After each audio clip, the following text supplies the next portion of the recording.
कहानी एक कौवे की है।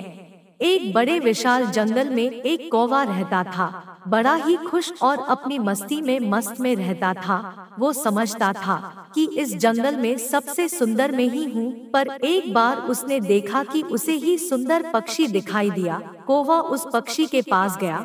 उस पक्षी का रंग सफेद व बहुत ही सुंदर था। कौवे ने उस पक्षी से पूछा, तुम्हारा नाम क्या है? उसने हंसकर कहा, मेरा नाम हंस है। कौवा बड़ा खुश हुआ और खुश होकर कहा, यार तुम तो बड़े सुंदर हो, सफेद भी हो, तुम्हें तो बड़ा मजा आता होगा जिंदगी जीने में। लेकिन हंस ने कहा, नहीं, मुझसे ज्यादा भी कोई और सुंदर है। कौवा हैरान हुआ और कहा, कौन है जो तुमसे भी सुंदर है? हंस ने कहा, तोता। कौवा तुरंत उठकर तोते के पास पहुंचा और कौवा उसे देखकर हैरान हो गया। गले में लाल रंग और तोता हरे रंग का था। कौवा ने उससे कहा, यार तुम तो बड़े खुश रहते होंगे, तुम जो इतने मस्त शानदार दिखते हो। तोता मायूस हुआ और कहा कि नहीं, मुझसे भी शानदार और सुंदर तो मोर है। फिर कौवा वहां से उठकर मोर को ढूंढने लगा। कई दिनों तक मोर को ढूंढा तो मोर उसे नहीं मिला।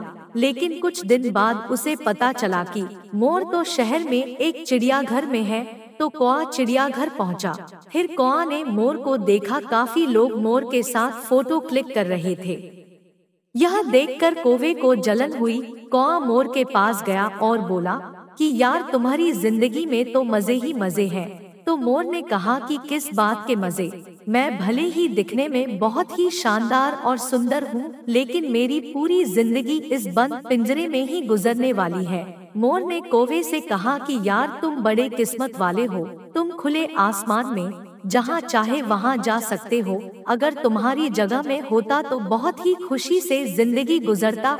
दोस्तों याद रखना, तुम अपनी जिंदगी में कभी किसी से अपनी तुलना मत करना। भगवान ने जो हमें रूप दिया है वो ही सबसे सुंदर है। अगर आप अपनी तुलना किसी और से करने निकल गए तो आपसे बदसूरत कोई नहीं होगा। उम्मीद करती हूँ आपको यह कहानी अच्छी लगी होगी। अगर आपका कोई सवाल या सुझाव है तो मुझे कमेंट में जरूर बताइए। आपका अपना MT ज्ञान गंगा यूट्यूब चैनल। मिलते हैं किसी नई कहानी में। धन्यवाद।